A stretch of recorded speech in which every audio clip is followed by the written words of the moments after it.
राम जन्मभूमि अयोध्या इन दिनों सजी हुई है। जो तस्वीरें आ रही हैं मीडिया में, साफ दिख रहा है कि पूरी अयोध्या को पीले रंग से सजा दिया गया है। 5 अगस्त को वहां राम जन्मभूमि मंदिर का भूमि पूजन होना है और इसके लिए प्रधानमंत्री नरेंद्र मोदी खुद वहां पहुंच रहे हैं। इसके अलावे आरएसएस प्रमुख मोहन भागवत, लाल कृष्ण आडवाणी सहित तकरीबन 200 लोगों का नाम सूची में शामिल किया गया है, जो लोग इस दौरान अयोध्या में मौजूद रहे। अयोध्या, आपको याद होगा, एक नारा चला करता था 1990 के दशक में, सौगंध राम की खाते हैं मंदिर वहीं बनाएंगे। हम लोग छोटे छोटे थे, स्कूल में पढ़ रहे थे और तब हम तमाम घरों की दीवारों पे स्टिकर चिपके हुए देखते थे। तब हमारी इतनी समझ नहीं थी कि है क्या, बस वो पढ़ा करते थे। वो याद जहन में आज भी है। वो राम मंदिर अब बनने जा रहा है, लेकिन उस राम मंदिर को बनने के दौरान देश के तमाम वंचितों ने अपनी जानें दी। देश के वंचित समाज के लाखों लोग अपने घरों से निकले और धर्म के नाम पर, हिंदू धर्म के नाम पर अयोध्या पहुंचे। उसमें से बहुत सारे लोगों की जान भी चली गई और बहुत सारे लोग अभी भी हैं। इस बीच में जब राम जन्मभूमि ट्रस्ट बना तो उसमें जो 15 ट्रस्टी शामिल थे, वो उसमें से 14 एक खास समुदाय, खास वर्ग के लोग शामिल थे। इसी तरीके से जब 200 लोगों को निमंत्रण दिया गया है राम जन्मभूमि पूजन के दौरान, जो होना है 5 अगस्त को, उस दौरान भी जो लिस्ट है, जो सूची है, उसमें से यह बड़ा तबका जो सौगंध खाता रहा 90 के दशक में कि मंदिर वहीं बनाएंगे, नदारद है और इसलिए वो खुद को ठगा भी महसूस कर रहा है। एक बड़ा नाम, कल बीएसपी प्रमुख मायावती के ट्वीट के बाद एक नाम, एक कंट्रोवर्सी उभर के, जिसमें उन्होंने कहा था कि प्रयागराज के महामंडलेश्वर स्वामी कन्हैया प्रभुनंदन गिरी को भी अगर शामिल किया जाता तो अच्छा होता, भाईचारे का संदेश जाता। हालांकि उन्होंने अपने दूसरे ट्वीट में यह भी कहा कि हालांकि जो वंचित समाज है उसको इसकी जरूरत नहीं है और हमारे एक ही भगवान है बाबा साहब डॉक्टर अम्बेडकर और उन्हीं के रास्ते पे चलना चाहिए।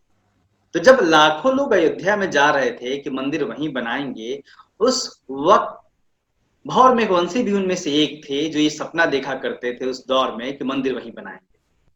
भौर मेघवंशी जी अभी हमारे साथ हैं, उनकी तमाम यादें हैं और उनका जो एक्सपीरियंस रहा आरएसएस के साथ, मंदिर आंदोलन के साथ, कार सेवक के रूप में, उस पर उन्होंने एक किताब भी लिखी, मैं एक कार सेवक था, जो प्रकाशित हो चुका है और काफी हिंदी अंग्रेजी दोनों में और काफी चर्चा का विषय बना हुआ है। तो एक प्रख्यात पत्रकार और मैं एक कार सेवक था पुस्तक के लेखक और राम मंदिर आंदोलन को करीब से देखने वाले भौर मेघवंशी जी हमारे साथ हैं। सर, स्वागत है आपका। थैंक यू सुख जी। तो अभी जब 5 अगस्त को मंदिर का भूमि पूजन होने जा रहा है, तो आपके जहन में पहला सवाल, पहली याद, पहली चीज क्या आ रही है? देखिए, सबसे पहला तो मुझे ये लगा कि एक बार भूमि पूजन तो पहले हो चुका है। जब शिलान्यास किया गया था तब भी तो भूमि पूजन हुआ। तो एक भूमि पूजन पहले हो चुका है, फिर दोबारा एक भूमि पूजन हो रहा है। उस भूमि पूजन और शिलान्यास में कामेश्वर चौपाल, जो कि जिनके बारे में कहा जा रहा है, और वो हैं भी हमारे समुदाय के हैं, दलित हैं, उनके हाथ से ईंट रखवाई थी और उससे पहले भूमि पूजन हुआ। तो क्या वो भूमि पूजन अप्रासंगिक हो गया या एक दलित के हाथ से था तो वो ठीक नहीं था, तो आपको गलती सुधार रहे हैं और अब दूसरे लोगों के हाथों से आप भूमि पूजन करवा रहे हैं? तो पहला सवाल तो मुझे ये आया। और दूसरा ये आया कि इस भूमि पूजन में वो लोग कहाँ हैं जिन्होंने अपनी जानें दी, जिनके परिजनों ने अपने प्राण गंवाए, या हम जैसे, देखिए मैं तो नहीं, लेकिन मेरे जैसे बहुत सारे लोग जिन्होंने अयोध्या के आंदोलन के शुरुआती दौर में बहुत कुछ सहा, पुलिस की लाठियां भी खाई, जेलें गए, क्या उन लोगों को याद किया गया? या अभिनय कटियार जैसे लोग कहाँ हैं जिन्होंने बड़ी ताकत लगाई थी? अब उन लोगों का क्या बना? ये जो ट्रस्ट की बात आपने उठाई, ये भी सवाल जहन में उठा कि इस ट्रस्ट में जो के पाराशरन और इस तरह के जो लोग आए हैं, अलग अलग महंत, महामंडलेश्वर, इनमें से कई लोग तो थे ही नहीं उस आंदोलन में उस दरमियान। अब अचानक ये सारे स्टेक होल्डर्स बन गए हैं, अब ये आ गए हैं और इस आंदोलन के लिए जो लोग काम कर रहे थे, जिन्होंने अपनी पूरा ताकत लगाई, वो वर्ग, वो समुदाय कहाँ है? तो ये कुछ सवाल थे जो जहन में उठे मेरे। तो आपने आपकी क्या यादें हैं? आप किस तरीके से कार सेवक के रूप में जुड़े थे? क्यों जुड़े थे और क्यों इससे अलग हुए? क्या देखा आपने कि आप बिल्कुल अलग हो गए और फिर अम्बेडकरी धारा से जुड़ के काम करने लगे? अशोक जी, मैं तो बचपन में, मतलब मैं 13 साल की उम्र में जब था, तो गांव में खेल कूदने के लिए मैं एक जगह पर शाखा लगती थी, वहां जाना शुरू किया। जी। और तब तक ये पता नहीं था कि ये कोई शाखा है जी, या जी, कोई, जी। क्योंकि तब या तक कोई इसका झंडा किसी वंडा नहीं, ऑर्गनाइजेशन से संबंध है, हम ना लोग के ना आस-पास कुछ भी होता था। कुछ भी पता नहीं था। और समय 13 साल की उम्र में कोई आइडियोलॉजी भी नहीं होती कुछ विचारने वाली। Obviously, obviously. बचपन था, खेलने कूदने की इंटरेस्ट में जाते थे, और हमारे भूगोल के टीचर आकर के वहां पर खेल कूद करवाते थे। 5-6 महीने के बाद में पता चला कि हम किसी संगठन के साथ काम कर रहे हैं। जब वहां पर एक झंडा लगाया गया, हुँ, बताया गया कि राष्ट्रीय स्वयंसेवक संघ है और हम सब उसके स्वयंसेवक हैं। और तभी हमें पहली बार ये भी पता चला कि भाई हम जो हैं हिंदू हैं। हुँ, नहीं तो उससे पहले ऐसा कोई हिंदू हिंदू होने का बात तो था नहीं। हुँ, सब अलग अलग जाति के लोग थे हमारे गांव में, अभी भी हुँ, वही हुँ, है। तो सबको अपनी जाति की औकात पता थी, हुँ, वो उसी के आधार पे काम करते थे। और मिलना जुलना जो था वो स्कूल के आधार पे ही होता था। और चूंकि स्कूल पढ़ने वाले सहपाठी थे, वो सब लोग मिलकर के हम वहां पर आते थे और खेल कूद करते थे, जी। गाना वाना गाते थे। तो ऐसे शुरुआत तो ऐसे हुई। लेकिन चूंकि मेरी बचपन से कुछ पढ़ने लिखने की और ये सब आदतें रही, तो मैं बहुत जल्दी उनके पंचजन्य, जानवी, राष्ट्रधर्म, पाथेकरण, इस तरह के जो उनके प्रकाशन है वो पढ़ना शुरू कर दिया, उनके पत्र पढ़ने शुरू कर दिया। मैंने बहुत जल्दी उनके सारे बौद्धिक औद्धिक समझना शुरू कर दिया। हुँ, तो साल भर होते होते मैं ठीक ठाक स्वयंसेवक बन गया। हुँ, गणवेश खरीद लिया गया, और मैं मुख्य शिक्षक बन गया उस हुँ, अपनी ही शाखा का। हुँ, फिर फिर उनके जो ऑफिसर्स ट्रेनिंग होते हैं उसमें चला गया। फिर कार्यवाह हो गया। और फिर राम जन्मभूमि का जो शिला पूजन वगैरह हुआ उसमें हम लोग सक्रिय रहे। हुँ, और धीरे धीरे ऐसी स्थिति हो गई कि जिला कार्यालय प्रमुख बन गया मैं आरएसएस का। हुँ, और उसी समय ये पहली कार सेवा 1990 की शुरू हुई। हुँ, तो सब लोग जा रहे थे, हमें बहुत उत्साह चढ़ा हुआ था, क्योंकि तब तक तो पूरी तरीके से ऐसी कट्टरता थी, ऐसा मन में सोच भी था हुँ, कि ये जो है बाबरी ढांचा, इसको गिराना हुँ, है। और उसको अगर गिरा पाए तो ये देश की दूसरी आजादी जैसा होगा। होगा, इस तरह की भावनाएँ भर दी गई थी आप लोगों को। पूरा पूरा पूरा ब्रेन वॉश हो रखा था।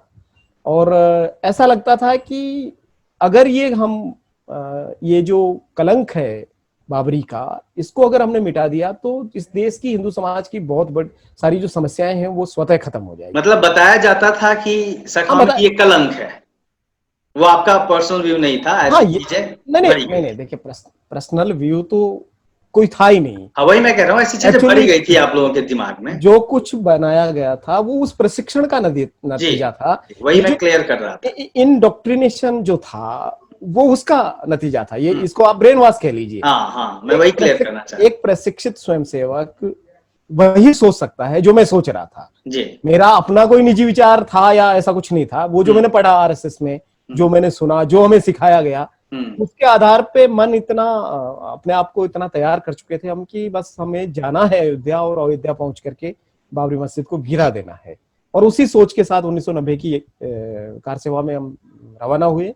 हुँ, और मैंने अपनी किताब में लिखा, जिस किताब जी। का आपने जिक्र किया, मैं एक कार हुँ, सेवक था, उसमें पूरा हुँ, विवरण लिखा मैंने हुँ, कि जब मैं ट्रेन से बैठ करके अयोध्या के लिए रवाना हुआ, हुँ, लखनऊ के लिए, उस ट्रेन में हमारी बोगी में मुस्लिम लोग बैठे हुए थे।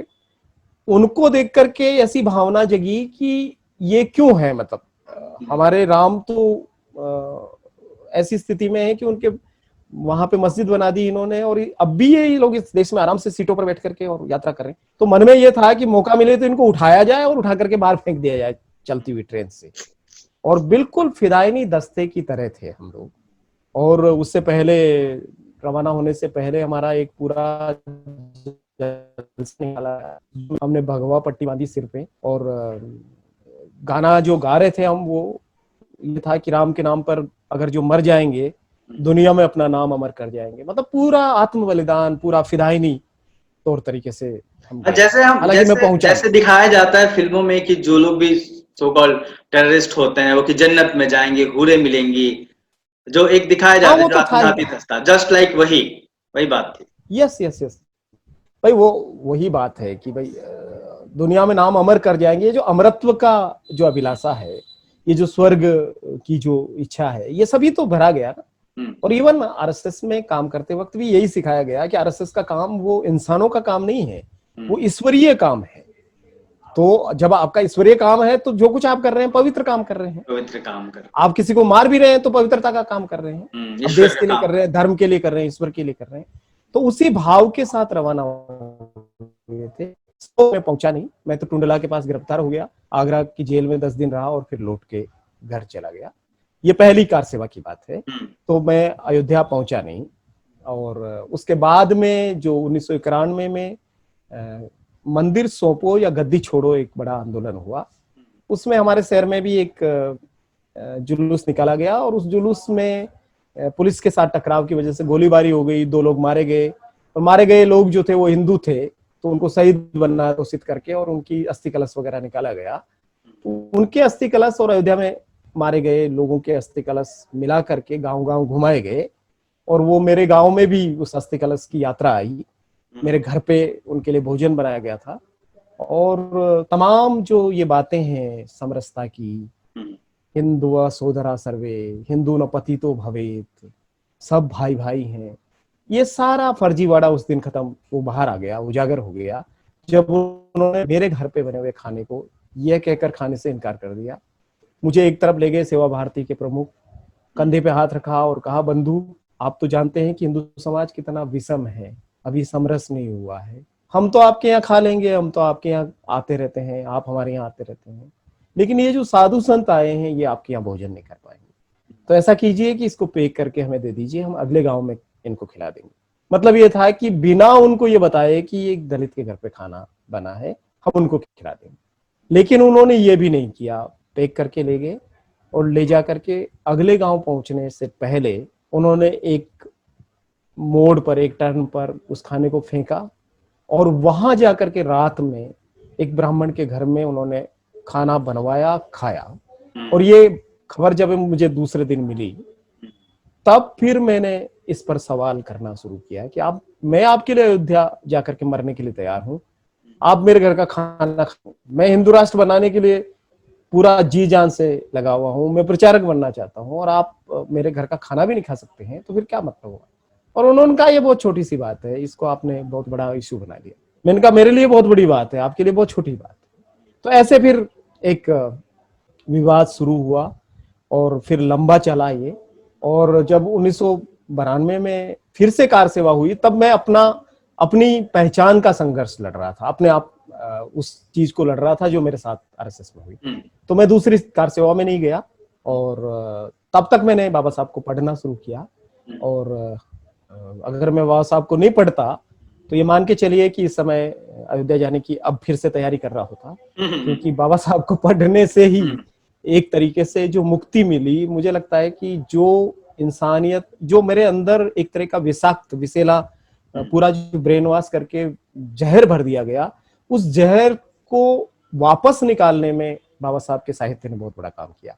नहीं तो मैं वाकई फिदाई नहीं होता। बहुत एक बड़ी बात है, क्योंकि उसी के जरिए हम लोगों के समाज को एक रत्न भी मिला आपके रूप में, जिससे काफी बल मिलता है।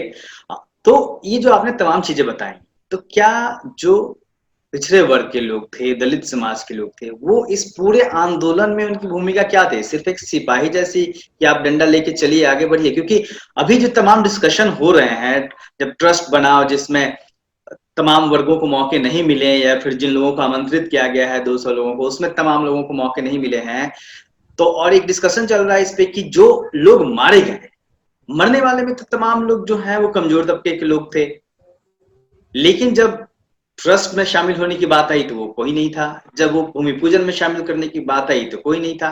तो क्या उनकी भूमिका सिर्फ ईंट ढोने तक है, या फिर एक सिपाही के तौर पे आगे रख के जान देने तक कहीं यहीं तक सीमित थी इस पूरे आंदोलन में? हाँ देखिए, नेतृत्व में तो उस समय भी कोई बहुत ज्यादा दलित पिछड़े नहीं थे। उनका उपयोग सदैव ऐसे ही किया जाता रहा है जी, जो कि आज किया जा रहा है। तो वो हरावल दस्ते के रूप में होते हैं, वो लाठी डंडा लगाते हैं, वो दंगा होते हैं तो लड़ाई में काम आते हैं, हो हल्ला मचाते हैं। जैसे हम जब अयोध्या के लिए रवाना हुए तो हमको अजमेर तक छोड़ने के लिए तमाम वर्गों के बड़े बड़े भाई साहब लोग आए, लेकिन वो अजमेर रेलवे स्टेशन पे हमको ट्रेन में बिठा करके खुद वापस भीलवाड़ा चले। क्योंकि उनको अपना काम धंधा संभालना था, उनको तो अपना बिजनेस, अपना काम, परिवार उनके साथ रहना था। हम फालतू लोग थे, हमको मरने के लिए उन्होंने उधर भेज दिया।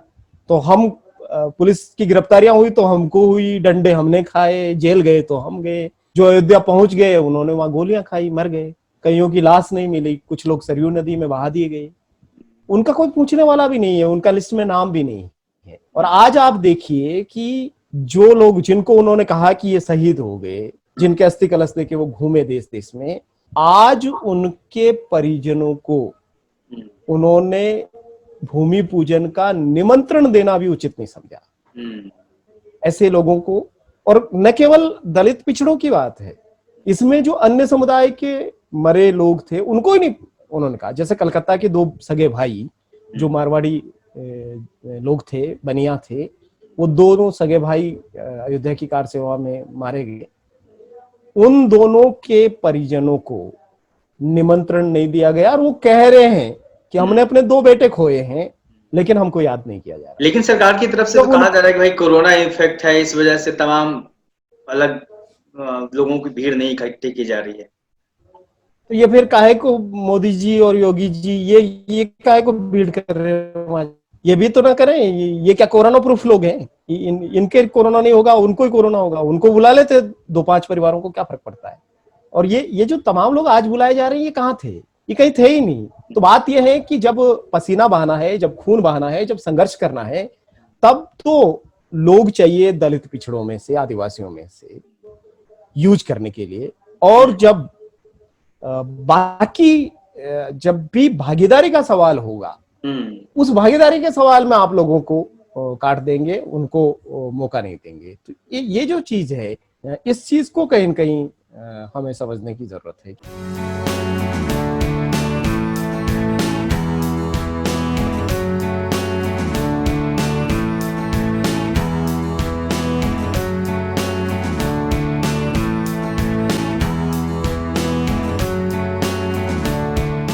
अभी 2 चीजें आपने शुरू में ही एक सवाल उठाया कि शिलान्यास तो हो चुका है, वो तो हो चुका है, फिर दोबारा करने की क्या जरूरत है?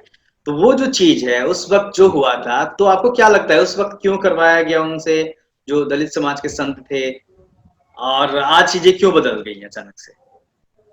उसकी दोबारा करने की जरूरत क्यों महसूस हो रही है? मुझे लगता है कि देखिए, वो एक दौर था राम जन्मभूमि का, जब ये पूरा मूवमेंट आया। आप देख सकते हैं कि उसकी पृष्ठभूमि में मंडल कमीशन, मान्यवर कांसीराम जी की बहुजन चेतना का एकदम से उभार, वो सब चीजें चल रही थी। और वो ही समय है जब आरएसएस ने समरसता का पूरा जो एजेंडा है उसको कोर एजेंडा बनाया और दलित बहुजन को अपने साथ जोड़ करके उपयोग में लेना शुरू किया। तो वो जो उनका एक प्रतीकात्मक रूप से वो टोकनिज्म जो करते रहते हैं, सिंबोलिज्म जो उनका चलता रहता है, वही प्रतीक के रूप में कामेश्वर चौपाल से उन्होंने अपना ईंट रखवा करके ये दिखाया कि देखो, राम का जो मंदिर बनेगा उसमें दलितों को हम इतना बड़ा सम्मान दे रहे हैं। लेकिन अभी तो नहीं दे रहे हैं। अभी बहुत सारे लोग पूछ रहे हैं कि भाई वो भारत के राष्ट्रपति जिनको आपने कहा कि हमने दलित होने के नाते राष्ट्रपति बनाया, तो वो देश के प्रथम नागरिक हैं, भक्त भी हैं संयोग से, तो उनके हाथ से करवा देते। कामेश्वर चौपाल ने एक बार निपटा दिया, अगली बार इस बार उनको मौका देते, लेकिन इस बार उनको तो मौका कुछ दे नहीं रहे। तो बात ये है, इससे बहुत साफ जाहिर है अशोक जी कि हम उनके लिए उपयोग की वस्तु मात्र हैं। और जब भी भागीदारी का सवाल आएगा, वो चाहे सत्ता में भागीदारी, संसाधन में भागीदारी, मंदिरों में, ट्रस्टों में भागीदारी वो नहीं देंगे। हमारे हाथ में झंडे, डंडे, कमंडल सब दे देंगे, हो हल्ला मचाएंगे, कावड़ दे देंगे, घूमो फिरो, धर्म कर्म करो, सब करो, भीड़ इकट्ठा करो, जाजम बिछाओ, नारे लगाओ, ये सब करवाएंगे वो हमसे। लेकिन जब सत्ता में जो कुछ चीजें चल रही है उसमें आप भागीदारी मांगेंगे, तब वो फिर आपको पूरी तरीके से वो अलग कर देंगे। वो नहीं चाहते हैं कि किसी भी किस्म की भागीदारी इनको मिले। यही तो खेल है ना, यही तो अधिकार और कर्तव्य की जो मनुस्मृति वाली बहस है कि कुछ तबके होंगे जो अधिकार संपन्न होंगे, पढ़ने का अधिकार होगा, संपत्ति का अधिकार होगा, राज करने का अधिकार होगा, लेकिन चौथा जो समुदाय है शूद्र, उसको अधिकार नहीं होगा, उसके कर्तव्य होंगे कि वो उन 3 वर्गों की सेवा करे। मुझे लगता है कि वो समय आ चुका है जब संविधान ने जो आपको अधिकार संपन्न तबका बनाया, अब मनुस्मृति के जरिए उन तौर तरीकों से आपके कर्तव्य सुनिश्चित किए जा रहे हैं कि आप करते रहो, कर्म करते रहो, फल की चिंता मत करो, फल तो ये लोग जो है ये उठा लेंगे, तुम अपना करते रहो।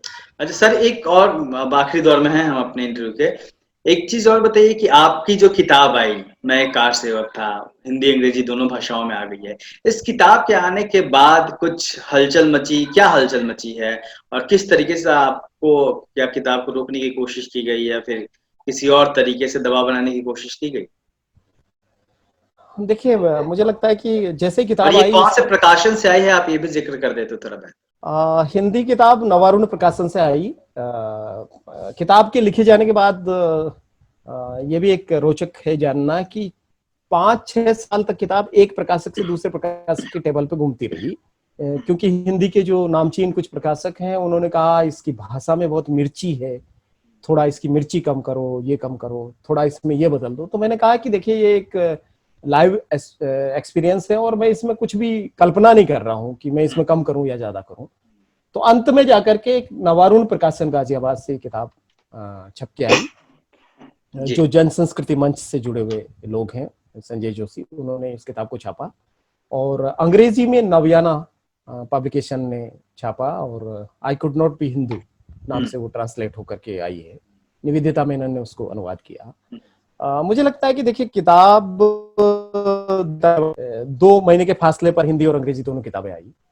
शुरुआत में थोड़ा सा विरोध जैसा लगा आरएसएस, वीएचपी और इस विचार के लोगों ने, कुछ सोशल मीडिया पे भी कुछ बातें लिखी गई, कुछ जिस जिले से मैं आता हूं वहां पर भी किताब को ढूंढा गया और ऐसा तैयारी थी कि वो किताब को जलाएंगे, कुछ करेंगे। लेकिन बाद में मुझे बहुत विश्वस्त सूत्रों से ये पता चला कि आरएसएस के लोगों ने एक पूर्ण मीटिंग करी इस किताब को लेकर के और उनके तीनों प्रांतों के प्रचारक और क्षेत्रीय प्रचारक और विभाग और जिले के प्रचारक इत्यादि लोग इकट्ठा हुए और उन्होंने तय किया कि इस किताब पर कुछ भी नहीं बोलना है, टोटली इग्नोर करना, पूर्णतः उपेक्षित कर दिया जाए, क्योंकि अगर इस किताब पे बोला गया तो ये किताब लोगों तक पहुंच जाएगी और अगर लोगों तक पहुंची तो इससे आरएसएस का वो चरित्र सामने आएगा जो चरित्र नहीं सामने आना चाहिए, कि वहां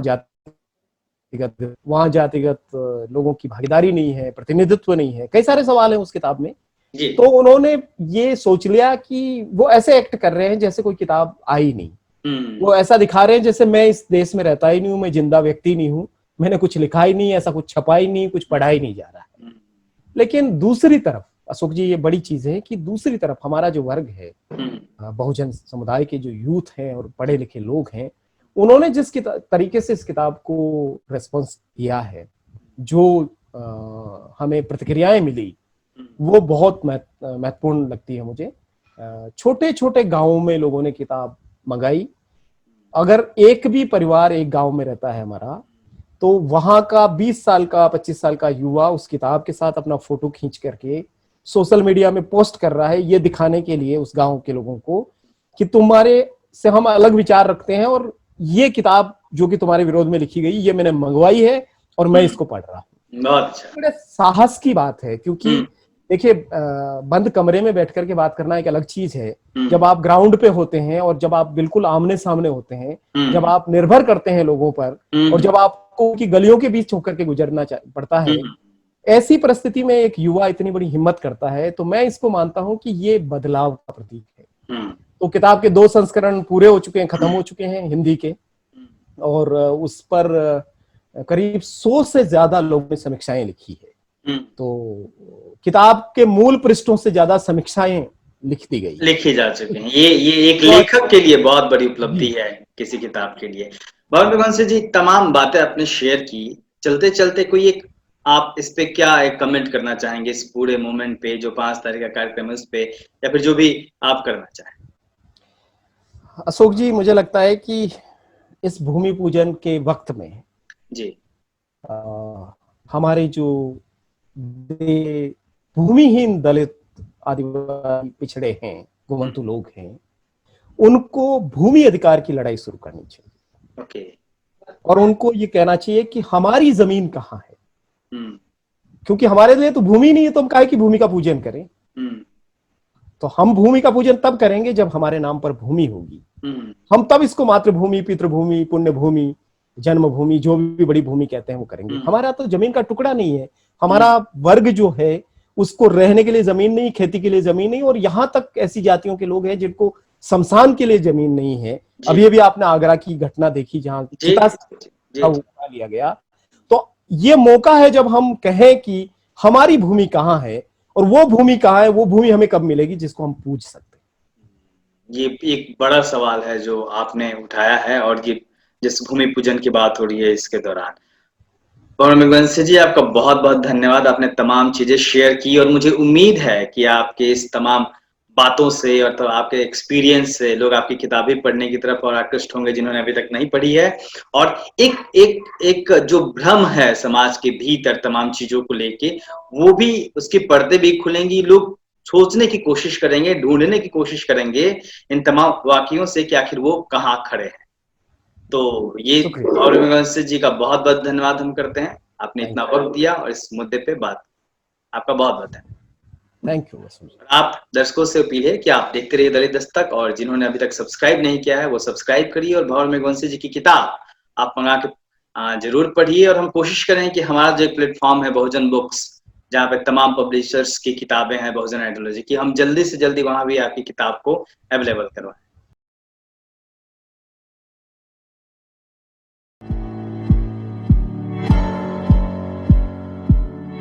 दलित दस्तक आपका अपना चैनल है। यह चैनल आपकी आवाज उठाने के लिए है। इसको जरूर सब्सक्राइब करें और अपने दोस्तों से भी करवाएं। बेल आइकन पर भी जरूर क्लिक करें।